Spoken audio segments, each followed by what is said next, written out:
हरियाणा में विधानसभा चुनाव को लेकर सियासी समीकरण लगातार बदल रहे हैं और कांग्रेस पार्टी के मंसूबों पर ऐसा लगता है कि आम आदमी पार्टी पानी फेर देगी। मैं ये इसलिए कह रहा हूँ क्योंकि आम आदमी पार्टी और कांग्रेस पार्टी के बीच में जो गठबंधन की बातचीत चल रही थी वो अब गठबंधन नहीं होगा। अब आम आदमी पार्टी ने अपने प्रत्याशियों की पहली सूची जारी कर दी है और इस सूची में आम आदमी पार्टी ने अपने 20 प्रत्याशियों का नाम जो है वो घोषित कर दिया है। अब सवाल ये है कि यह कहना कि कैसे कांग्रेस पार्टी के मंसूबों पर या कांग्रेस पार्टी की मंशा पर हरियाणा में सरकार बनाने पर कैसे आम आदमी पार्टी जो है वो पलीता लगा सकती है, कैसे पानी फेर सकती है।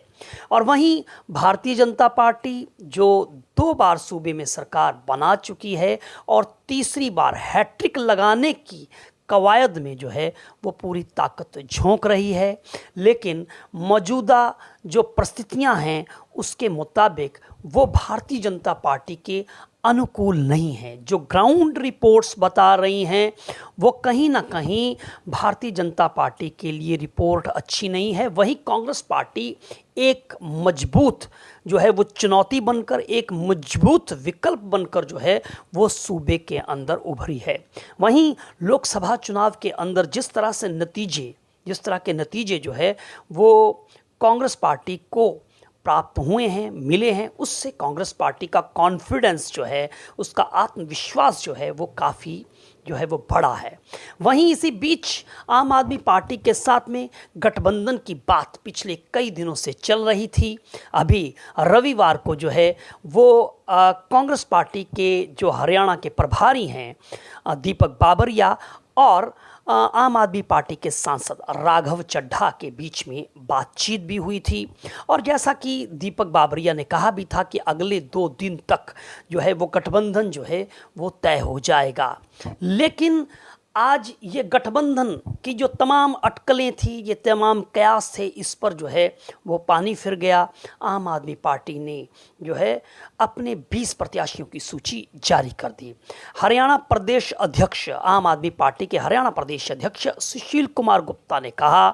कि हमने इंतज़ार किया, लेकिन अब समय चुनाव में नहीं बचा है ज़्यादा, इसलिए हमने अपने प्रत्याशियों की पहली सूची जारी कर दी है और अगली सूची भी बहुत जल्द जारी करेंगे। और हरियाणा प्रदेश अध्यक्ष सुशील गुप्ता ने ये साफ कर दिया कि हरियाणा में आम आदमी पार्टी सूबे की तमाम सीटों पर 90 सीटों पर अपने प्रत्याशी उतारेगी और उन्होंने ये दावा किया कि वो भारतीय जनता पार्टी की सरकार को जो है वो जड़ से उखाड़ फेंकेंगे और सूबे के अंदर एक बेहतर विकल्प जो है वो देंगे। साफ है, ये गठबंधन जो है, जो गठबंधन की जो बातचीत चल रही थी वो परवान नहीं चढ़ी है। और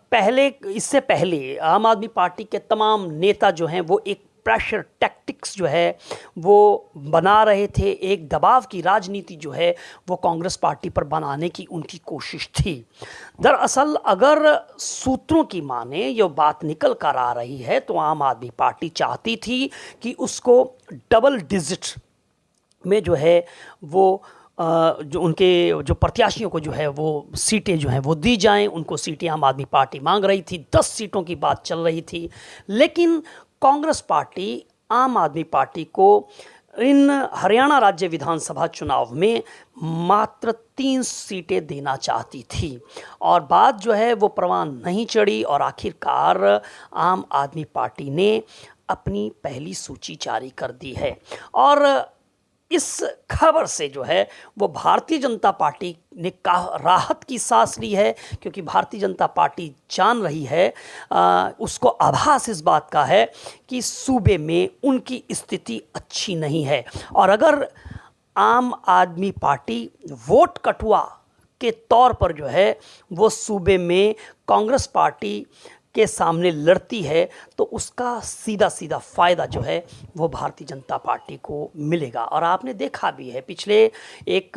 काफ़ी समय से, लंबे अरसे से जो है आम आदमी पार्टी के तमाम बड़े नेता जो है वो अपनी पूरी ताकत जो है वो हरियाणा के अंदर झोंकते हुए नज़र आ रहे हैं। वहीं यहाँ पर ये एक जो प्रेशर टैक्टिक्स की हम बात करें तो यहाँ पर ये जब सुशील गुप्ता ने ये बात कही, उनका जो बयान है, उनका ये कहना है कि हम इंडिया अलायंस के पार्टनर थे। ध्यान दीजिएगा, उन्होंने कहा इंडिया अलायंस के पार्टनर हम थे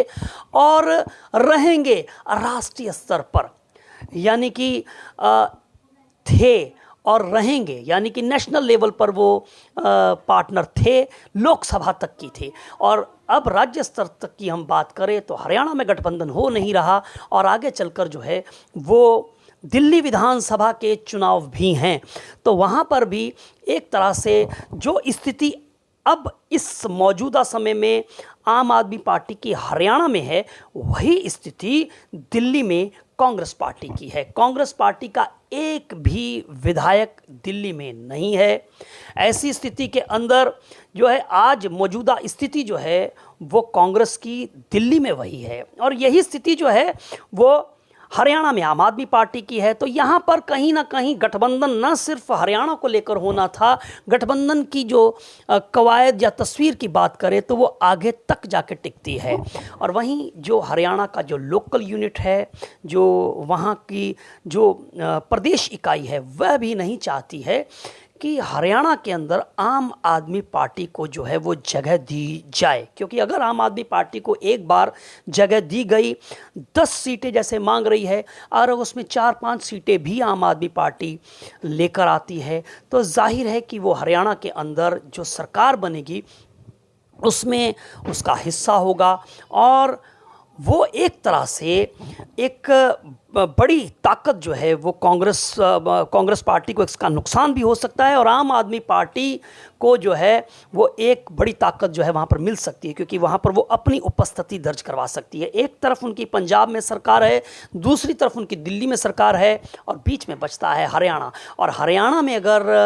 आम आदमी पार्टी जो है वो पार्टनर हो जाती है, अलायंस में जुड़ जाती है, तो आम आदमी पार्टी को इसके लिए काफ़ी जो है आम आदमी पार्टी को इससे बढ़ने में, इसमें विस्तार करने में काफ़ी मदद मिलती। और कांग्रेस पार्टी भी इस बात को लेकर सचेत है, क्योंकि दिल्ली के अंदर भी उन्होंने इस गलती को दोहराया था, क्योंकि पहली बार मुख्यमंत्री दिल्ली में केजरीवाल को कांग्रेस पार्टी ने ही बनाया था और कांग्रेस पार्टी को आम आदमी पार्टी चट कर गई। और यही डर जो है वो कहीं ना कहीं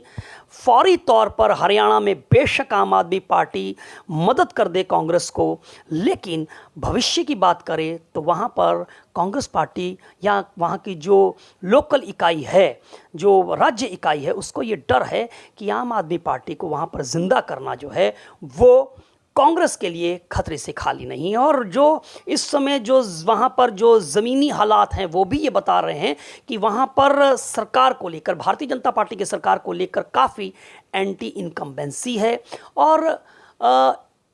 इस समय कांग्रेस पार्टी एक बेहतर स्थिति में है। ऐसी स्थिति के अंदर कांग्रेस पार्टी नहीं चाहती है कि वहाँ पर जो है गठबंधन हो, इसीलिए वो 3 सीटों पर अटके रहे। वहीं